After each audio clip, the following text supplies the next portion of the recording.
Bismillahirrahmanirrahim. Alhamdulillahi rabbil alamin. Wassalatu wassalamu ala ashrafil anbiya'i wal mursalin sayyidina Muhammadin sallallahu alayhi wasallam wa ala alihi wa sahbihi ajma'in wa ba'da. Fassalamu alaykum wa rahmatullahi wa barakatuh. Watukufu wa Islamu, hakika katika mambo muhimu ya kuzingatia sana ni wakati gani unaanza kufunga na wakati gani unakuwa umemaliza kufunga. Kwa sababu ukifunga nje ya wakati hujafunga, na ukifungua kabla ya wakati pia umeharibu funga. Sasa watu mara nyingi wanazingatia sana wakati wa kula daku.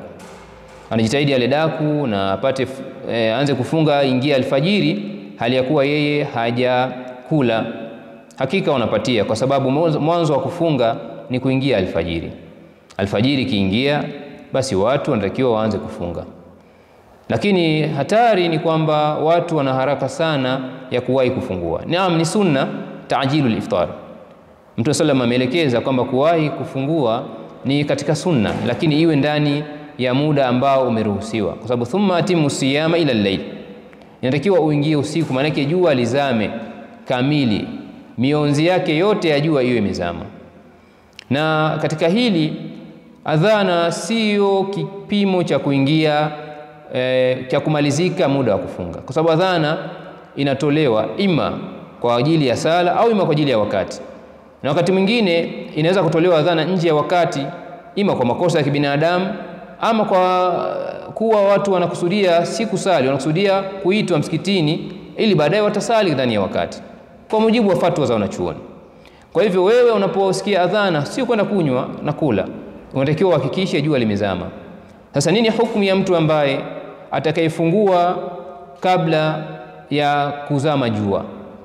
Mtu ambaye atakayekuwa amefungua jua halijazama, pengine mawingu tu yamemdanganya au adhana, anatakiwa siku ile ailipe. Pale atapobaini kwamba nimefungua kumbe ilikuwa jua halijazama, inabidi alipe siku yake, kwa sababu al-aslu huwa istishabul asli. Asli baqa'un nahar, kwamba asli ni mchana ulikuwa bado upo, na kama umekula mchana maana yake umefungua nje ya wakati. Ni tofauti na kidogo kama nilivyosema mwanzo, mtu ambaye atakayekula alfajiri, kwa sababu anayekula alfajiri mara nyingi asili yake yeye ni kubakia usiku. Kwa hiyo mtu akila alfajiri imeshaingia na mtu akifungua jua halijazama, wana hukumu mbili tofauti.